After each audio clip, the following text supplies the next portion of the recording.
everybody, and welcome back to another episode of the old city Leviathan. I don't know what the hell I'm trying to say.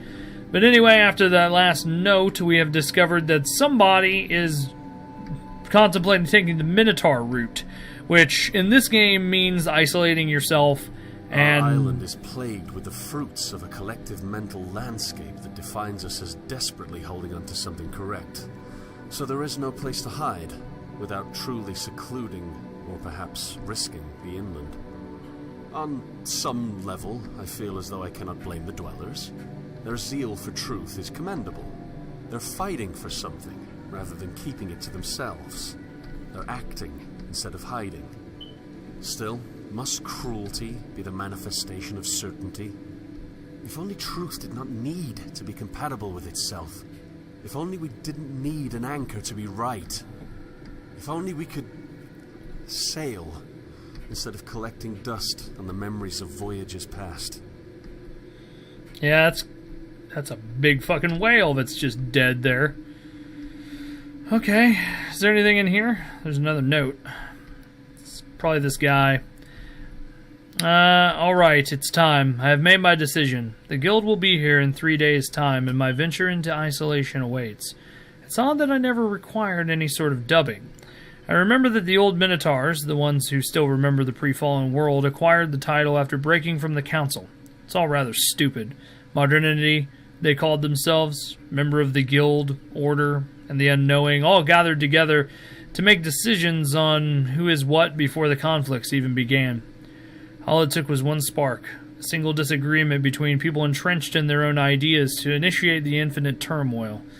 The guild called it heresy, the order called it ignorance, and the unknowing sat around screaming about their need to be educated so as to stop the oppression. I think the ideas weren't even their own. Their ideas came straight from the old city. Yes, I have seen how this works. These green pipes, these charitable structures, they are the root of our entrenchment. Well, no longer. I will find the source. Alright. I'm intrigued even more. I don't know who this guy is, the guy that I'm reading the notes of, but I'm very intrigued by it, to say the least. That's all this game is. It's just the floodgates. Anything in the distance? Anything huge in the distance gonna appear for me to see? So far, every time I've looked off into the distance, I've seen some crazy monster or something. Alright, let's head back. We'll go into this darkened one here, see if this one has anything in it. Doesn't look like it. Okay, and we go up here. Looks like there's another... There's a thing called the Deep next to it.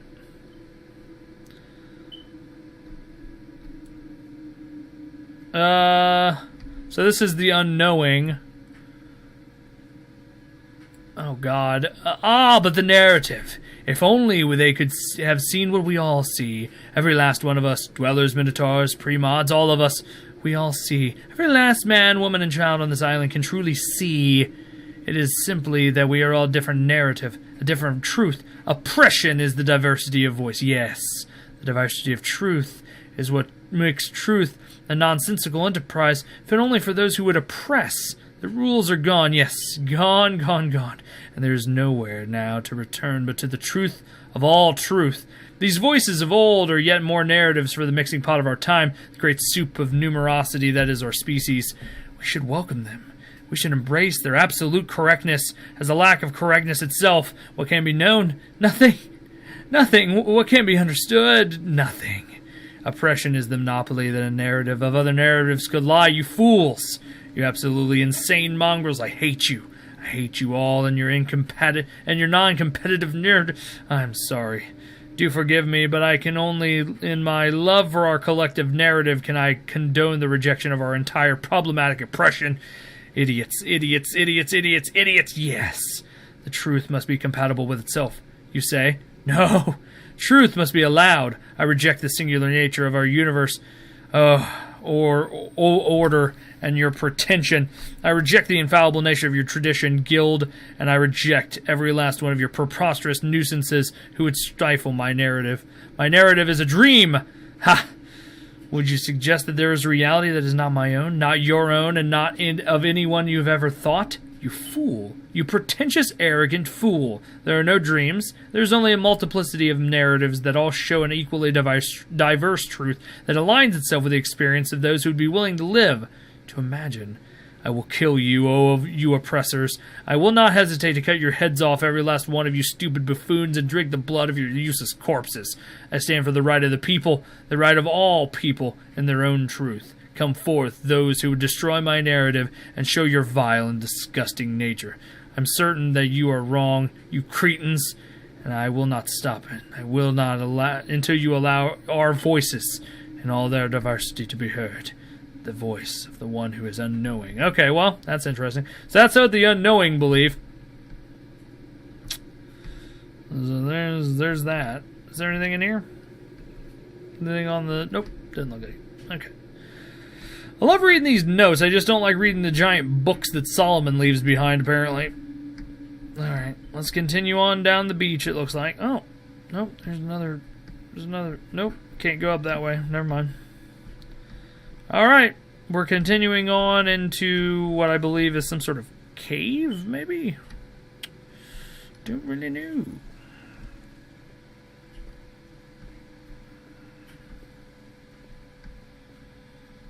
Oh, and there's definitely more than one way to go. Oh, looks like another... Okay, so this looks like it stops about right there. But perhaps I can...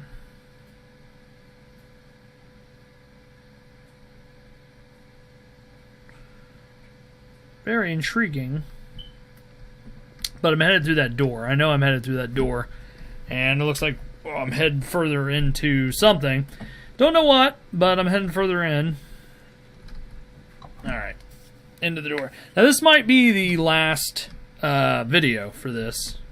Because I think this is the last section of the game. Unless I'm wrong, and unless there's another section after this, and it's just that there are only 7 Solomon notes. It's this way. Okay, so this goes back outside. And this is...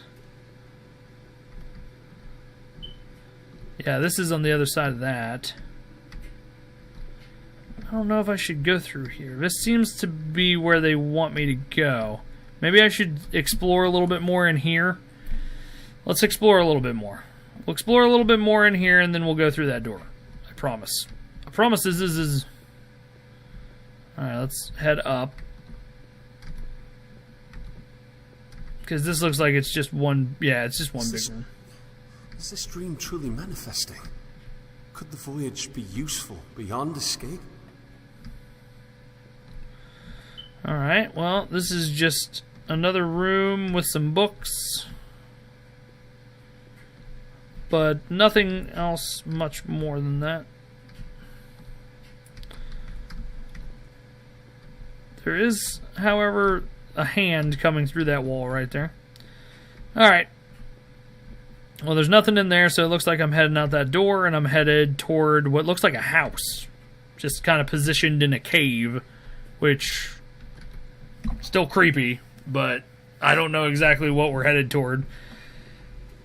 There has to be some sort of explanation as to what's going on. Like, I understand, like, the world has fallen. Everybody's separated into factions.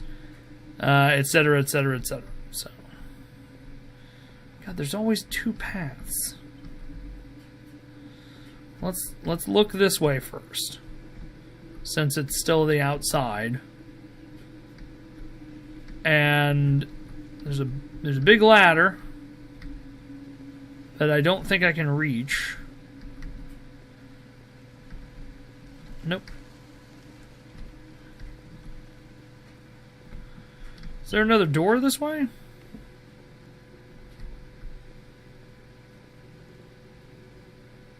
I can't tell. Looks like there is, but I don't know if I can actually get to it. Yeah, this one's locked. But there is, however, another note from what I believe is... Oh, there we go. There's Solomon's note. After writing that last note, I was met by an old Minotaur who called himself Abraham. His sudden appearance startled me, but he seemed far more concerned with the fact that I was writing my thoughts down. I must admit, I don't really know why I am doing so. He kept saying something about an ideal. He was almost manic. Isolated for years, I'm sure. Anyway, amidst all the shouting and crazed laughing, I could make out several things that seemed to make sense. He spoke of the inland and how all the Minotaurs thought what all the Minotaurs thought was enlightenment was actually a lack of what they once held dear. He said that they certainly need to be destroyed, but that the old city still holds our belief. I was already fascinated, but then he told me a story. I will write it down. He said that there was once an old beggar who lived in a hut. The man was so poor that he could not afford to repair his hut. Each of the numerous times a storm would damage it. Leaky and dank, his residence was simply a sad excuse for the minimum requirements of survival. One day a golem, an impressive creature of stone and strength, came to his hut. The beggar, embarrassed by his abode, reluctantly had decided to let it inside. The golem offered the beggar a new home in genuine charity. Struck by the sincerity of the creature, the beggar accepted the offer. The golem began to work. His method was altogether astonishing. Consistency abounded in the efficient construction of his new home. In fact, the golem began construction around the original hut. The beggar did not even have to move as his new residence was created. And what a residence it was. To the surprise and delight of the beggar, the golem constructed a castle. Laced with beautiful tapestries and pristine marble, the structure's strongest quality was its security. After the work was finished and the golem had left, the beggar now sat atop his defenses with an overwhelming sense of certainty. No longer would the winds and rain threaten him. The beggar, would now elevated to royalty, had no need to leave his new residence. All that he needed was within the castle walls. He lived in this fortress until his death, happy and content. After telling me this, the Minotaur asked me if I would have accepted the golem's offer. Of course I said yes. After all, the castle is far better than a hut. That much is obvious. But Abraham said something that made me question myself. He said, if only he had not invited it in, promising a seductively safe life, it was welcomed. But around him, it only built a cage. So that's interesting. So the home and security that seemed to come from the golem building the castle around him actually ended up creating his a prison. That's kind of interesting. I kind of wonder if this guy has created all these stories himself, or if he's like heard these stories before and he's just placing them in the thing. If I'll tell you what, if this guy, the guy who wrote this, if this is something that he created himself, that is fantastic. That is awesome. And he needs to continue write games. Very much. Alright, let's continue on. We'll go to subway access. Looks like that's where we're headed. Alright. Now, I don't think that there's an 8, but for all I know, this could be 8 the end, or something like that. But we'll find out. Maybe there's just 7 notes. 8. Behemoth. Oh boy. I can only imagine what we're going to encounter now. Oh. We're back here.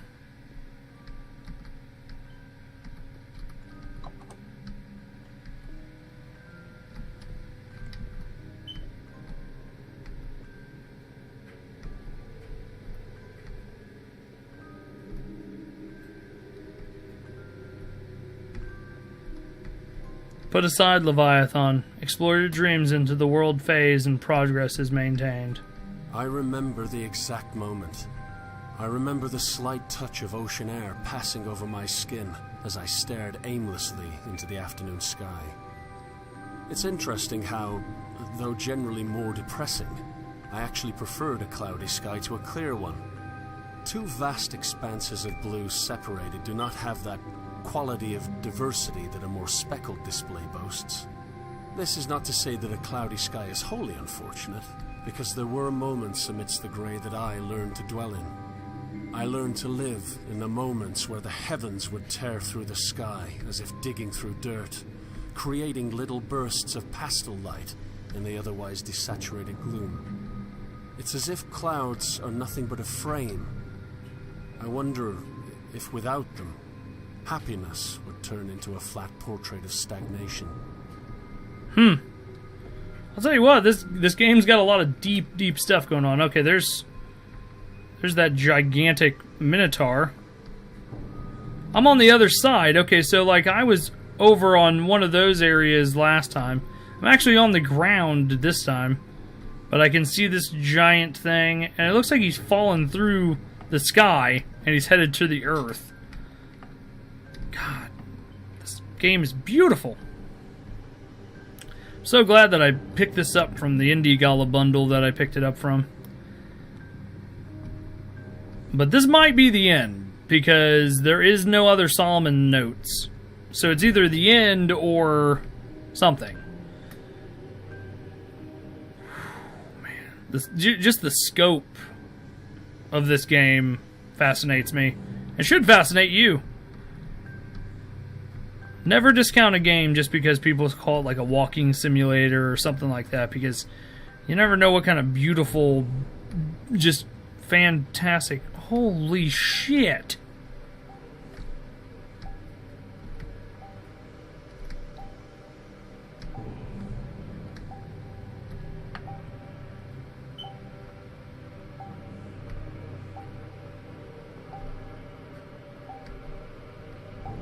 That's a Minotaur.